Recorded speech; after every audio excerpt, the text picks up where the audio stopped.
Hello everyone, welcome back to Shajil sir classes. क्या हाल चाल है आप लोगों के? मुझे पूरी उम्मीद है बढ़िया होगे और अब तक जितना भी पढ़ाया है आपने पढ़ ही लिया होगा। तो बेटा, लास्ट लेक्चर में हमने केमिकल रिएक्शन एंड इक्वेशन ख़त्म किया था।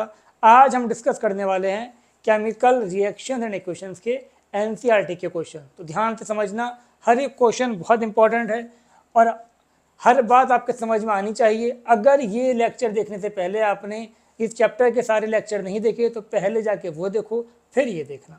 ठीक है बेटा, तो चलो स्टार्ट करते हैं हम एनसीईआरटी की कुछ इंपॉर्टेंट क्वेश्चंस। कुछ नहीं, ऑलमोस्ट सब सारे क्वेश्चन हमें यहाँ पर डिस्कस करने हैं। तो देखो ध्यान से, पहला क्वेश्चन आपका बिल्कुल सिंपल सा क्वेश्चन है। पढ़े आप लोग क्वेश्चन जब तक। क्वेश्चन क्या कह रहा है बेटा आपका? Identify the substance that oxidize and that reduce in the following reaction. तो हमें पता करना है कि कौन सा सब्सटेंस इसके अंदर आपका ऑक्सीडाइज होगा और कौन सा रिड्यूस होगा। तो बहुत ध्यान से देखो बेटा, सोडियम है, यहाँ पर क्या हुआ आपका? Addition of oxygen. क्या हुआ बेटा?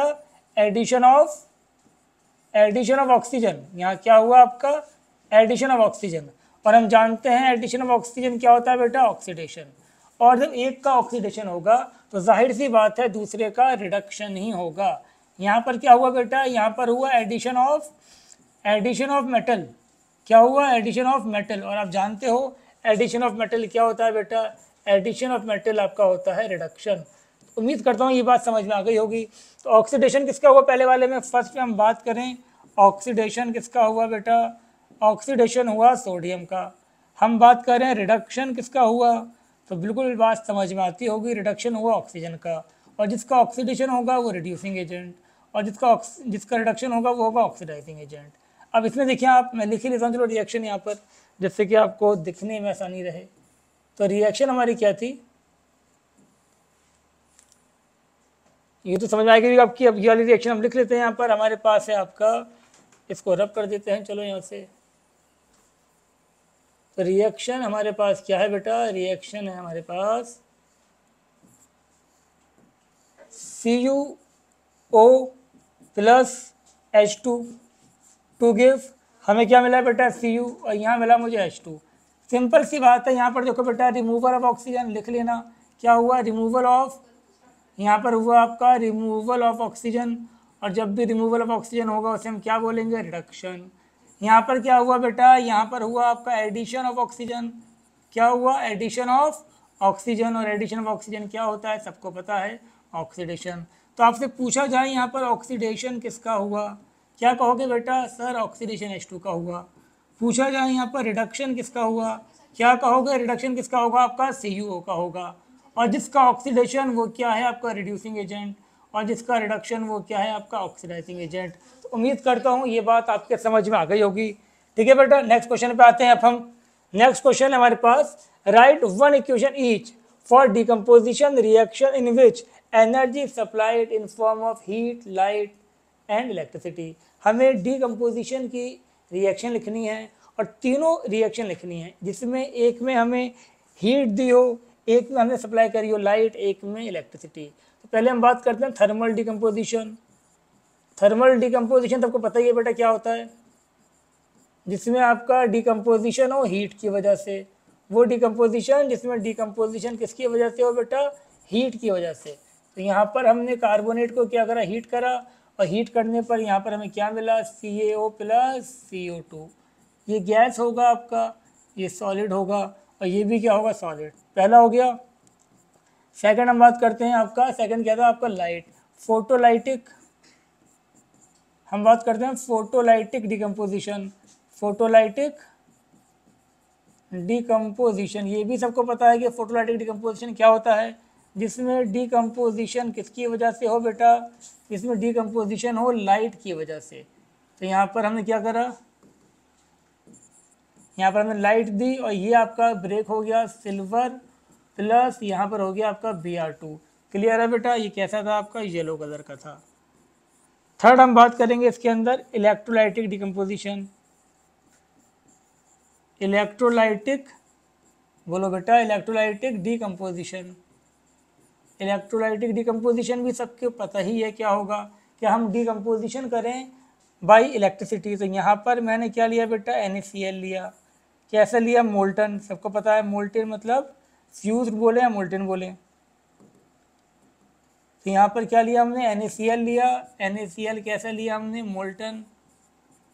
मोल्टन NaCl में जब आप इलेक्ट्रिसिटी पास करोगे बेटा, इलेक्ट्रिसिटी जब आप पास करोगे तो यहाँ क्या मिलेगा आपको, सोडियम मिलेगा कैसा, सॉलिड, प्लस क्या मिलेगा, Cl2। ये कहाँ मिलेगा, ये मिलेगा आपको कैथोड पर और ये मिलेगा आपको एनोड पर। ये सारे पूरे मैकेनिज्म के साथ हमने आपको पीछे करवा रखे हैं। नेक्स्ट हम बात करते हैं इसके अंदर। नेक्स्ट क्वेश्चन देखिए आप, why decomposition reaction called the opposite of combination reaction, write equation for decomposition reaction. बहुत सिंपल सी बात है बेटा, कॉम्बिनेशन रिएक्शन क्या होती है, वो रिएक्शन जिसमें दो या दो से ज़्यादा सब्सटेंस मिलके एक सिंगल सब्सटेंस देते हैं। और डिकम्पोजिशन रिएक्शन क्या होती है, जिसमें आपका एक सिंगल सब्सटेंस ब्रेक होता है दो या दो से ज़्यादा सब्सटेंस में। तो ये जस्ट एक दूसरे का क्या है, रिवर्स। यही सारी बातें यहाँ पर लिखी हुई हैं, आप लिख लें। और आपको कुछ एग्जाम्पल यहाँ पर डिकम्पोजिशन की हमने दे रखी है, तो इसको आप कॉपी कर लें एज इट इज़। और जो मैंने बताया है, चाहे आप मेरी लैंग्वेज में लिख लें चाहे आप इसमें लिख लें, एक ही बात है। ठीक है बेटा, नेक्स्ट क्वेश्चन पे आते हैं अब हम। नेक्स्ट क्वेश्चन क्या, what is meant by exothermic and endothermic reaction, give example. तो सुन लो ध्यान से बेटा, एक्सोथर्मिक और एंडोथर्मिक रिएक्शन मैंने आपको बता रखा है, पहले ही लेक्चर में मैंने बताया था। वो रिएक्शन क्या कहा मैंने, वो रिएक्शन जो हीट को एब्जॉर्ब करती है। ठीक है, रिएक्शन जिसमें हीट एब्जॉर्ब होती है वो सारी रिएक्शन क्या होंगी आपकी, वो सारी रिएक्शन होंगी आपकी endothermic. Those reaction in which heat is absorb during the process are called endothermic reaction. और एंडोथर्मिक रिएक्शन कौन सी होती है आपकी, डिकम्पोजिशन रिएक्शन होती है, फोटोसिंथेसिस होती है। तो ये बात आप याद रखें। एक्सोथर्मिक कौन सी होगी बेटा, those reaction in which heat is release during the process are called exothermic process, ये एक्सोथर्मिक रिएक्शन। एक्सोथर्मिक रिएक्शन कौन सी होंगी बेटा, आपकी डाइजेशन ऑफ फूड, ये कह सकते हो रिस्पिरेशन, या ऑल कंबशन रिएक्शन, या फिर most of the combination reaction, ये सब आपकी एक्सोथर्मिक थी। ठीक है ना, सब बता रखा है मैंने आपको लेक्चर में भी है, और यहाँ भी सारी बातें लिखी हुई हैं। ठीक है बेटा, अब हम बात करते हैं why respiration consider to be a exothermic process.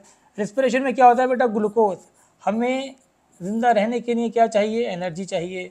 और होता क्या है आपका, जब ग्लूकोज ऑक्सीजन से कंबाइन करता है तो वहाँ CO2 मिलता है, वहाँ पर आपको H2O मिलता है, और क्या मिलता है आपको, एनर्जी।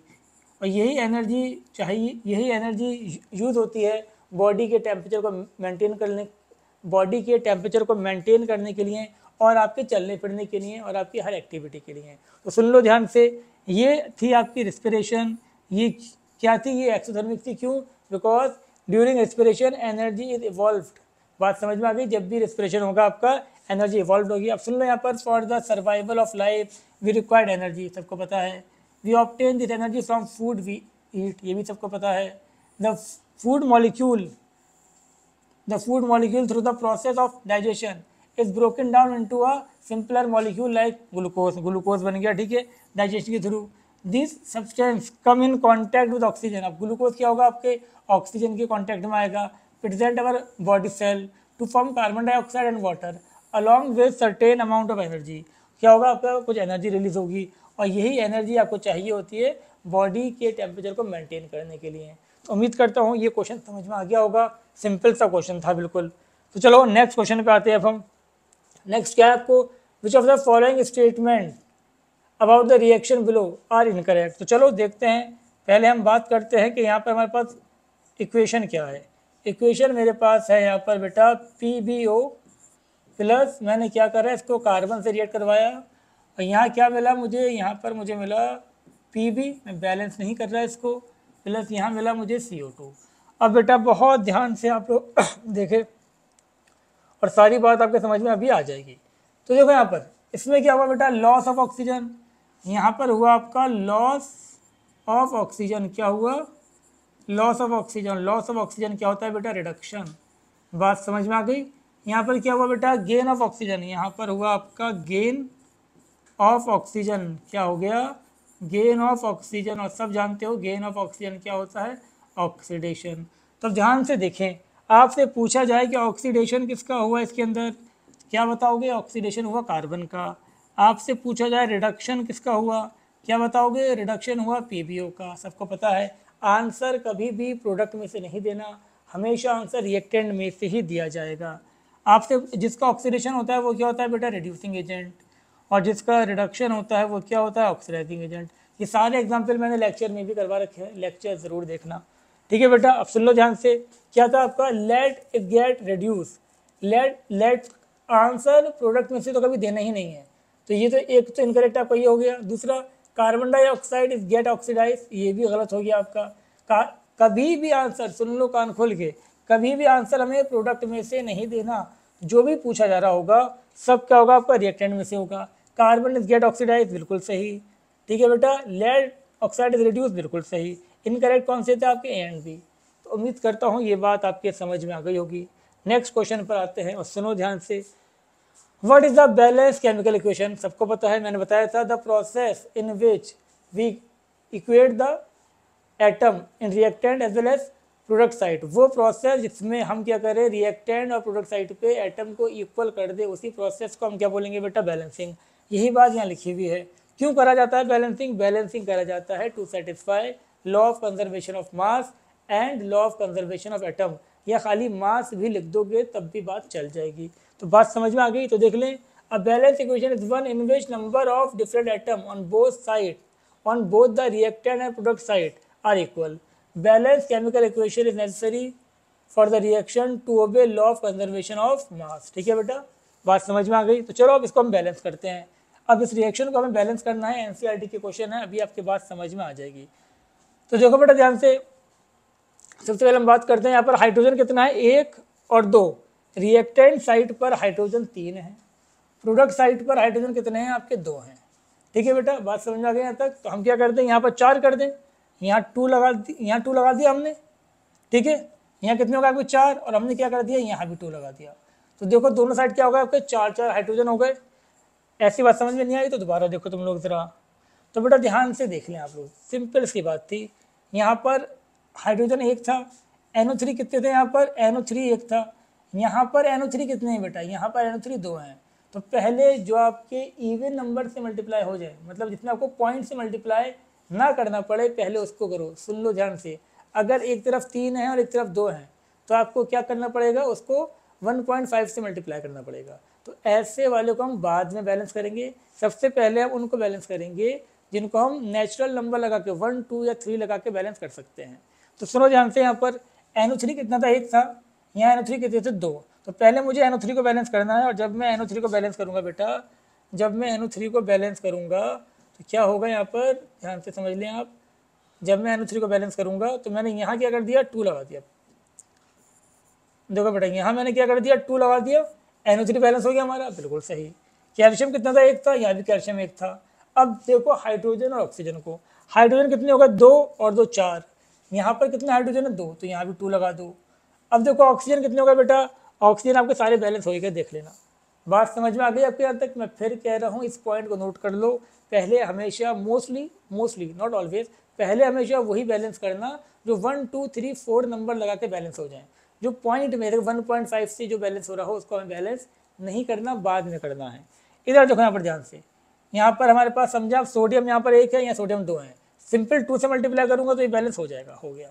ठीक है, अब ध्यान से देख लो, H कितने थे, H यहाँ पर 2 थे, H यहाँ कितने थे बेटा, यहाँ पर H 2 ये हो गए और 2 ये, 4 H हो गए। यहाँ पर मैं 2 से मल्टीप्लाई कर दूँ, यहाँ पर आपका ये भी बैलेंस हो गया। क्लियर है। सल्फेट कितना था, 1 था, सल्फेट 1 है। सोडियम कितने थे, 2 थे, सोडियम 2 हो गए। ठीक है बेटा, सारे बैलेंस हो गए यहाँ पर भी। क्लियर। अब यहाँ देखो सोडियम 1 है, यहाँ भी सोडियम 1 है, यहाँ पर Cl 1 है, यहाँ भी Cl 1 है, Ag 1, नाइट्रेट 1, सब बैलेंस है, बैलेंस करने की जरूरत ही नहीं है। अब देखो यहाँ पर बहुत सिंपल सी बात है बेटा, देखो यहाँ पर आप ध्यान से देखें, यहाँ पर देखो Cl को देखो, यहाँ कितने Cl है, 1, यहाँ कितना Cl है, 2। तो मैंने क्या कहा आपसे, जो 1, 2, 3 नंबर लगाने पे हो जाए पहले उसको करो। तो यहाँ पर मैंने 2 लगा दिया, 2 Cl हो गए। अब देखो सब कुछ बैलेंस है, Ba1, Ba1, Cl2, Cl2, hydrogen 2, hydrogen 2, sulphate 1, sulphate 1। तो ये जो मेथड मैंने बताया है इसको फॉलो करना है, इसको फॉलो करने से आपके सारे सही होंगे। अब देखो ट्रांसलेट करने को आ गया, बहुत इंपॉर्टेंट है, बोर्ड्स में भी आता है। Translate the following statement into a chemical equation, balance them.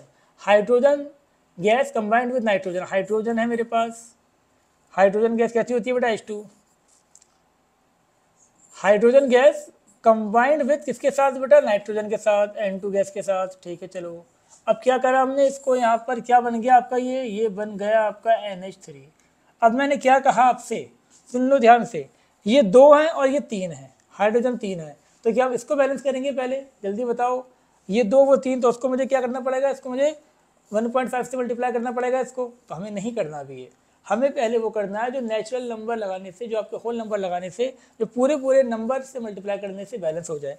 N2 है, यहाँ 2 कर दो, ठीक है। अब देखो अब कितने होगा, H होगा 6, तो यहाँ 3 कर दें आप। तो उम्मीद करता हूँ ये बात समझ में आपके आ गई होगी।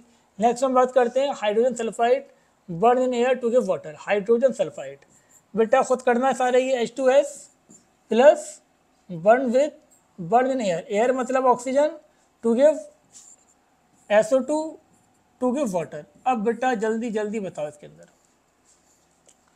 हाइड्रोजन कितने हैं, 2, हाइड्रोजन 2 हैं, सल्फर 1 है, सल्फर 1 है, ठीक है।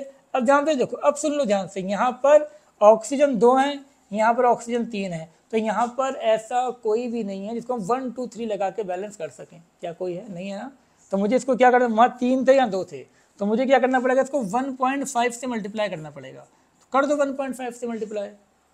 हमने क्या कर दिया, इसको 3/2 से कर दिया, 2 से गया 2, बैलेंस हो गया ना ये, यहाँ पर ऑक्सीजन 3 हो गए नहीं हो गए, तो फ्रैक्शन में भी बैलेंस कर सकते हो, बिल्कुल कर सकते हो, नंबर नहीं कटेंगे। लेकिन अगर तुम्हें अच्छा नहीं लग रहा है ऐसा, अब क्या करो, पूरी इक्वेशन को 2 से मल्टीप्लाई कर दो, जिससे कि ये 2 नीचे से खत्म हो जाए।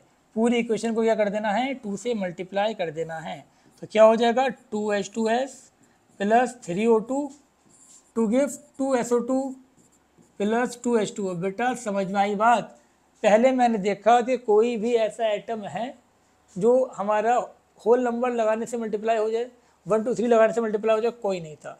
अगर कहीं पर भी आपको मल्टीप्लाई करने के लिए 1.5 यानी 3/2 या फिर आपको 2.5 5/2 लगाना पड़े तो लगा दो। यहाँ पर जैसे मैंने 3/2 लगाया, 2 से क्या हुआ, 2 कैंसिल हो गया, बैलेंस तो हो गई है, बैलेंस हो गई, लेकिन अच्छी नहीं लग रही थी आपको, तो हमने क्या करा, पूरी इक्वेशन को 2 से मल्टीप्लाई कर दिया, अभी आपकी फाइनल बैलेंस इक्वेशन हो गई। तो उम्मीद करता हूँ ये बात समझ में आ गई होगी, बहुत अच्छा टॉपिक था, सबके समझ में आ गया होगा। अब देखो लास्ट है आपका पोटेशियम मेटल, सुन लो, ये भी पोटेशियम है, पोटेशियम को क्या करा हमने, रिएक्ट करवाया वाटर के साथ। इसके बाद जितनी भी बैलेंसिंग है आप लोग खुद करेंगे। यहाँ क्या मिला आपको, KOH, और यहाँ मिलेगा आपका H2 गैस। अब मुझे ये बता दो ज़रा फटाफट, देखो ध्यान से, एक के बिल्कुल बैलेंस, कोई दिक्कत नहीं है, एक ऑक्सीजन बिल्कुल बैलेंस, कोई दिक्कत नहीं है ना आपको, कोई दिक्कत नहीं है। कितने कितने हाइड्रोजन है यहाँ पर आपका हाइड्रोजन है 2, और यहाँ कितने हाइड्रोजन है आपके 3, यहाँ 3 है या कितने हैं आपके, यहाँ पर आपके कितने हाइड्रोजन है बेटा, 2 हाइड्रोजन है। अब मुझे क्या करना है, मुझे या तो वहाँ 2 कर दूँ मैं, या फिर मैं यहाँ 3 कर दूँ, बात समझ में आ रही है, तो हम वहाँ 2 कर देते हैं।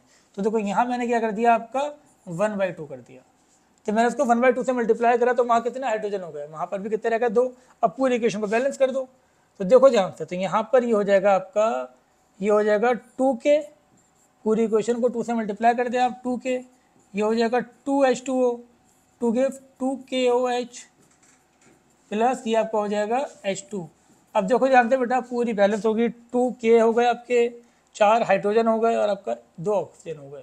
तो उम्मीद करता हूँ ये बात समझ में आपकी आ गई होगी, सिंपल सी बात है। पहले हमें वो बैलेंस करना है जो हमारा होल नंबर लगा के 1 2 3 लगा के बैलेंस हो जाए। अगर वो नहीं है तो हमें देखना है कि कौन सा फ्रैक्शन में हो रहा है, जहाँ पर भी आपको 1/2 या 3/2 लगा के बैलेंस होगा, बैलेंस कर दो उसको, ठीक है ना। बाद में उसी से होल पूरी इक्वेशन को मल्टीप्लाई कर दो, जिससे कि आपके पास सिंपल इक्वेशन आ जाए। नेक्स्ट देखो, right the balance chemical equation. मैं खाली इक्वेशन लिख रहा हूँ, बैलेंस आपको करनी है बेटा। कैल्शियम हाइड्रोक्साइड, बहुत ध्यान से बैलेंस करना, calcium hydroxide plus carbon dioxide. यहाँ मुझे क्या मिलेगा आपको, यहाँ पर मिलेगा CaCO3। जल्दी जल्दी बैलेंस करने पर लग जाओ, इसका आंसर बताऊंगा मैं आपको फटाफट। लिखिए आप, सिल्वर नाइट्रेट AgNO3, ये मिलेगा आपको यहाँ पर जिंक नाइट्रेट ZnNO3 का होल ट्वाइस प्लस सिल्वर मिल गया आपको यहाँ पर, ठीक है बेटा। नेक्स्ट आपका आएगा एल्यूमिनियम, एल्यूमिनियम लिखा आपका, एल्यूमिनियम को क्या लिखा हमने, कॉपर क्लोराइड के साथ, ठीक है। नेक्स्ट यहाँ क्या हो गया आपका, एल्यूमिनियम क्लोराइड, लिख दो एल्यूमिनियम क्लोराइड प्लस ये हो जाएगा आपका कॉपर।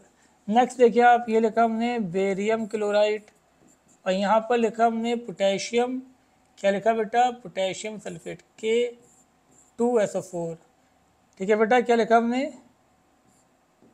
क्या लिखा हमने K2SO4। तो ध्यान से देखिए ये लिखा हमने K2SO4, ये बन गया आपका BaSO4 बेरियम सल्फेट। बेटा फटाफट बैलेंस कर दो इसको, ये बन गया आपका पोटेशियम क्लोराइड। हो गई बैलेंस, चेक कर लो आप सही है या गलत है। तो देखो बेटा ध्यान से, ये आपकी बैलेंस इक्वेशन आ गई जो मैंने लिखी थी। उम्मीद करता हूँ सबका आंसर सेम ही आया होगा। ठीक है बेटा, नेक्स्ट क्वेश्चन पे आते हैं अब हम। नेक्स्ट क्वेश्चन हमारे पास है, आप ध्यान से देखें, right a balance chemical equation for the following and identify the type of reaction. बहुत सिंपल सा क्वेश्चन है, इसको अभी आपके समझ में आ जाएगा, ध्यान से देख लेना बस इसको। तो आप ध्यान से देखो बेटा, अभी क्लियर हो जाएगी ये बात सबके। बैलेंस कर दो, कितने यहाँ पर बी आर हैं 2, तो यहाँ मैंने क्या कर दिया 2 लगा दिया। कितने आई हैं 2, यहाँ 2 लगा दिया, तो ये बैलेंस हो गई। और ये कौन सी थी बेटा, म्यूचुअल एक्सचेंज ऑफ आइंस हुआ है। जो पहले बी आर के साथ क्या था के, तो बी आर के साथ आ गया ये, तो ये इसने इसकी जगह ले ली, इसने इसकी जगह ले ली। तो इसको हम क्या बोलते हैं, double displacement. Double displacement reaction हो गई। तो ये बात सबके समझ में आ गई होगी। इसको बैलेंस कर दो बेटा, बैलेंस ही है, एक ZN एक ZN, एक कार्बन 3 ऑक्सीजन। पहले से बैलेंस है, कौन सी थी, थर्मल डिकम्पोजिशन। डिकम्पोजिशन लिख दो या थर्मल डिकम्पोजिशन। तो उम्मीद करता हूँ बेटा ये बातें समझ में आ गई होगी। इसमें देखो यहाँ पर 2 लगा दो, कौन सी थी, कॉम्बिनेशन। कौन सी रिएक्शन थी बेटा, ये थी आपकी कॉम्बिनेशन रिएक्शन। ठीक है, यहाँ पर देखो बेटा ध्यान से, Mg ने क्या कर दिया, सब्स्टिट्यूट कर दिया, Cl2 है, यहाँ 2 लगा दें आप। तो ये हो गया आपका डिस्प्लेसमेंट। उम्मीद करता हूँ सबका आंसर सही आया होगा। ठीक है बेटा, तो यहाँ तक बात क्लियर हो गई, वेरी गुड। नेक्स्ट क्वेश्चन पे आते हैं अब हम। नेक्स्ट क्वेश्चन आप देखें, बहुत इंपॉर्टेंट क्वेश्चन है बेटा ये वाला।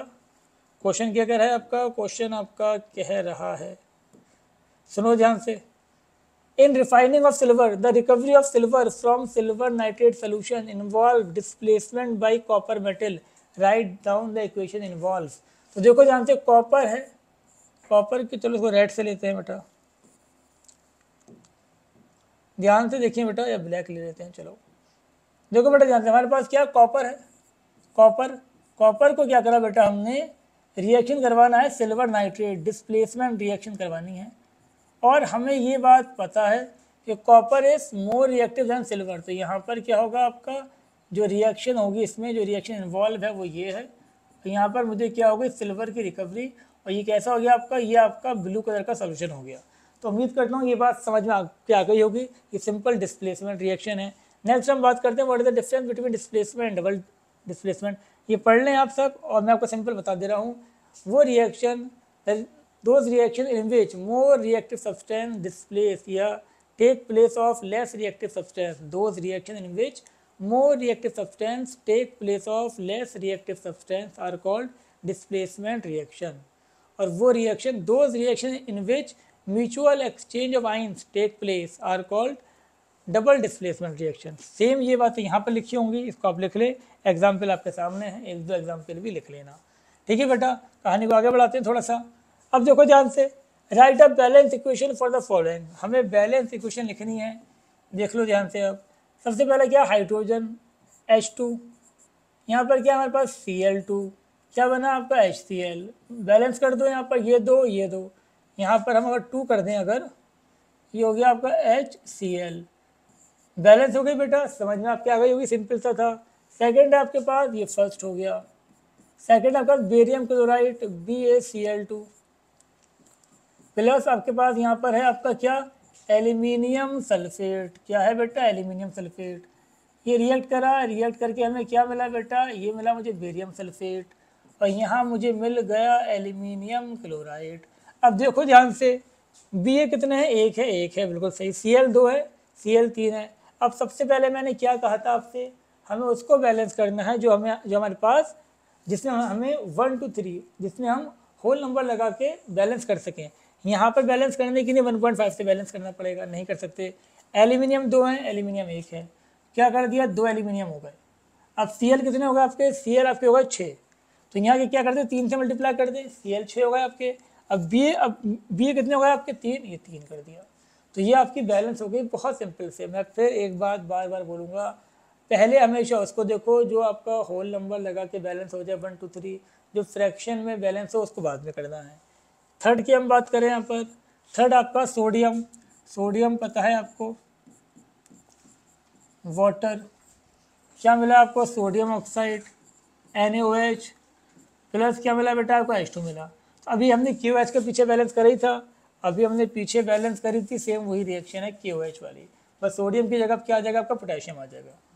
नेक्स्ट रिएक्शन आप देखें बेटा, right the balance equation for with state symbol for the following reaction. मैं इक्वेशन लिख दे रहा हूँ, बैलेंस आप लोग खुद करें इसको। क्या था आपका, बेरियम क्लोराइड, बेरियम क्लोराइड सबको पता है क्या होता है, ये सोल्यूशन की बात हो रही है तो एक्वस होगा ये, प्लस सोडियम सल्फेट, ये हो जाएगा आपका Na2SO4 सोडियम सल्फेट सोल्यूशन, ये भी एक्वस होगा आपका। टू गिव क्या देगा आपको, इनसॉल्युबल बेरियम सल्फेट BaSO4 जो कि आपका क्या होगा PPT होगा, precipitate, and solution of sodium chloride, ये आपका हो जाएगा NaCl। ठीक है बेटा, ये एक्वस हो गया। बात समझ में आ गई, बैलेंस कर दो, सिंपल सा तो था, 2 Cl है यहाँ पर 2 लगा दो। ठीक है बेटा, सब चीज़ें बैलेंस हो गई। सेकंड है आपका सोडियम हाइड्रोक्साइड, क्या है आपका NaOH, क्या सोल्यूशन है sodium hydroxide solution in water react with HCl, low HCl से रिएक्ट कर दो, क्या बन गया आपका sodium chloride, balance NaCl plus H2। ठीक है बेटा, बैलेंस हो गई है। क्लियर है, पहले से बैलेंस है ये, तो उम्मीद करता हूँ ये बात आपके समझ में आ गई होगी। नेक्स्ट क्वेश्चन पे हम आते हैं, जल्दी जल्दी बस थोड़े से रह गए हैं। A solution of substance X used for white washing, name the substance X, name the substance X, substance X आपको लिखना है और उसके बाद आपको बताना है उसका वाटर से रिएक्शन। तो वाइट वॉशिंग के लिए जो यूज़ होता है बेटा वो क्या होगा आपका CaO, calcium oxide, calcium oxide का हम और क्या बोलते हैं, क्विक लाइम, इसका हम बोलेंगे क्विक लाइम। ठीक है बेटा, अब क्या करना है आपको, इसकी रिएक्शन लिखनी है वाटर के साथ। तो आप लोग बहुत अच्छे से जानते हो, वाटर के साथ CaO लिया आपने, पानी में डाला आपने इसको, क्या मिलेगा आपको, calcium hydroxide, slaked lime, calcium hydroxide. ठीक है बेटा, और यहाँ मिलेगा आपको H2। क्लियर है, तो ये हो जाएगा आपका स्लेक्ट लाइम। क्लियर है बेटा, कोई दिक्कत तो नहीं आपको यहाँ तक, समझ आपके आ गई होगी यहाँ तक बात, कोई दिक्कत नहीं होनी चाहिए। H2O नॉट H2, वाटर में तो रह रहेगा ये, तो क्या मिलेगा आपको H2O। क्लियर है, कोई दिक्कत नहीं, H2O लिखो मत लिखो फर्क भी नहीं पड़ता, स्लेक्ट लाइम मिल गया आपको। इधर देखो अब, what do you mean by the precipitation reaction, तो सिंपल सी बात है बेटा, वो डबल डिस्प्लेसमेंट रिएक्शन जिसमें हमें इनसॉल्युबल सब्सटेंस या इनसॉल्युबल सॉल्ट मिलता है उसको हम क्या बोलते हैं आपका डबल डिस्प्लेसमेंट रिएक्शन। यानी कि पहले 2 सॉल्ट थे जो सॉल्युबल थे वाटर में, उनके बीच में रिएक्शन हुआ और उनमें से एक सॉल्ट, कम से कम एक सॉल्ट ऐसा मिला जो वाटर में सॉल्युबल नहीं था, उसको हमने क्या बोल दिया, डबल डिस्प्लेसमेंट रिएक्शन। देखो देखो बेटा ध्यान से, when two solution containing soluble salt are combined, a double displacement reaction take place in which the ions are exchanged between the compounds. When one of such compounds formed in solid form, ठीक है, then it settle down at the bottom of the container. This type of reaction is known as precipitation reaction। तो उम्मीद करता हूँ बात समझ में आ गई होगी, ये कुछ आपके एग्जांपल्स हैं। ठीक है बेटा, नेक्स्ट हम बात करते हैं इसके अंदर। नेक्स्ट आपका आ गया, सुनो बहुत इंपॉर्टेंट क्वेश्चन है, ये भी समझ में आ जाएगी अभी आपके बाद, सिंपल सा क्वेश्चन है ये भी। क्या क्वेश्चन है आपका, अ shiny brown colour element X on heating with air become black in colour, name the element X and the black compound. तो वो एलिमेंट क्या था बेटा, वो एलिमेंट था कॉपर, और कंपाउंड क्या बनेगा आपका कॉपर ऑक्साइड। याद रखना इंपॉर्टेंट है, कॉपर ऑक्साइड आपका ब्लैक कलर का होता है। ठीक है बेटा, नेक्स्ट हम बात करते हैं एक्सप्लेन द फॉलोइंग टर्म। ठीक है, explain the following in terms of gain of oxygen with 2 example. तो सुनो बेटा ध्यान से, ऑक्सीडेशन क्या होता है, वो ऑक्सीडेशन क्या होता है बेटा, गेन ऑफ ऑक्सीजन। बात समझना, गेन ऑफ ऑक्सीजन क्या होता है आपका, ऑक्सीजन। तो यहाँ पर देख लें आप, गेन ऑफ ऑक्सीजन हो गया, यहाँ पर क्या हो गया आपका ऑक्सीडेशन, दोनों है, ये रिडॉक्स भी ऑक्सीजन, यहाँ रिडक्शन भी होगा ऑक्सीजन भी होगा, बट यहाँ क्या लिखा आपने, गेन ऑफ ऑक्सीजन के टर्म्स में लिखा। सेकंड आपका imbalance equation when the oxygen remove, ऐसे आपको इक्वेशन लिखनी है इसमें ऑक्सीजन रिमूव हो रहा हो, तो ये हो गया आपका ऑक्सीजन जिसमें रिमूव हो रहे थे। ठीक है ना बेटा, दोनों इंपॉर्टेंट आपकी रिडॉक्स रिएक्शन थी। उम्मीद करता हूँ बात आपके समझ में आ गया होगा। यहाँ पर जो ऑक्सीडेशन हुआ वो गेन ऑफ ऑक्सीजन से हुआ, और यहाँ पर क्या हुआ आपका लॉस ऑफ ऑक्सीजन से हुआ। क्लियर है, सारी एग्जाम्पल इंपॉर्टेंट है, समझ में आपकी आ ही गई होगी। नेक्स्ट हम बात करने वाले इसके अंदर explain the term with example of each, corrosion and rancidity. ये सारे अभी लास्ट लेक्चर में हमने अपलोड करे थे, उसमें आप देख लें। कोरोजन क्या था, eaten up of metal by the action of acid, base, salt और सम अदर सब्सटेंस, उसको हम क्या बोलेंगे, कोरोजन। अब कोरोजन जब आपका आयरन में होगा उसको हम बोलेंगे रस्टिंग। कोरोजन आपका एल्यूमिनियम में होगा तो उसको हम बोलेंगे एल्यूमिनियम ऑक्साइड। कॉपर में होगा तो mixture of copper oxide, copper hydroxide and copper carbonate. Silver में होगा तो क्या बोलेंगे बेटा, सिल्वर सल्फाइड। ये पूरा लेक्चर अपलोडेड है, उसको आप देख सकते हैं। ठीक है, नेक्स्ट हम बात करते हैं रेंसिडिटी। रेंसिडिटी क्या होती है बेटा, खाने का खराब हो जाना। क्या होती है, खाने का खराब हो जाना। तो बात समझ में आपकी आ गई होगी। रेंसिडिटी क्या होती है, the aerial oxidation of food containing fat and oil marked by unpleasant smell and taste. ठीक है ना, क्लियर होगा। ये जितना भी इसके लेक्चर हैं वो सब आपको डिस्क्रिप्शन में मिल जाएंगे, वहाँ से आप सारे लेक्चर ज़रूर देखें। ठीक है बेटा, नेक्स्ट आपका आता है इसके अंदर कि why do we apply paint on iron article. हम आयरन के ऑब्जेक्ट के ऊपर पेंट क्यों करते हैं, क्योंकि उस पर रस्टिंग ना हो। अगर आपने उस पर पेंट नहीं करा, खुला छोड़ दिया, तो वो वाटर के साथ रिएक्ट करके क्या बना लेगा, हाइड्रेटेड आयरन थर्ड ऑक्साइड। ठीक है ना बेटा, तो हम क्यों करते हैं पेंट, टू प्रिवेंट रस्टिंग। तो बात समझ में आपकी आ गई होगी। Fat, oil and fat containing food items are filled with nitrogen. Why, nitrogen क्यों डाली जाती है उसके अंदर, क्यों डाली जाती है, टू प्रिवेंट रस्टिंग। पढ़ लेना पूरा यहाँ तक। अल्टीमेटली बात यह है टू प्रिवेंट रस्टिंग। हम फूड आइटम्स में नाइट्रोजन ऐड करते हैं, क्यों करते हैं, कि उसकी रस्टिंग ना, उसकी to prevent rancidity, not rusting, to prevent rancidity. बात समझ में आ रही है। चिप्स वगैरह में जो गैस है आपकी वो कौन सी होती है, नाइट्रोजन। क्यों डालते हैं कि चिप्स की आपकी रेंसिडिटी ना हो, चिप्स आपकी ख़राब ना हो। ठीक है बेटा, तो उम्मीद करता हूँ आपको ये लेक्चर समझ में आ गया होगा। बहुत इंपॉर्टेंट लेक्चर था, लेकिन सारी बातें जितना भी मैंने पढ़ाया है आपको, ये सारी बातें आपकी जितना पढ़ाया है सारी बातें मैंने आपको लेक्चर में बता रखी हैं। तो जिसको जो भी डाउट हो वो सीधा जाके लेक्चर देखे। आज के लिए इतना ही, मुलाकात करेंगे आपसे नेक्स्ट लेक्चर में। तब तक के लिए टाटा बाय बाय, अल्लाह हाफिज़।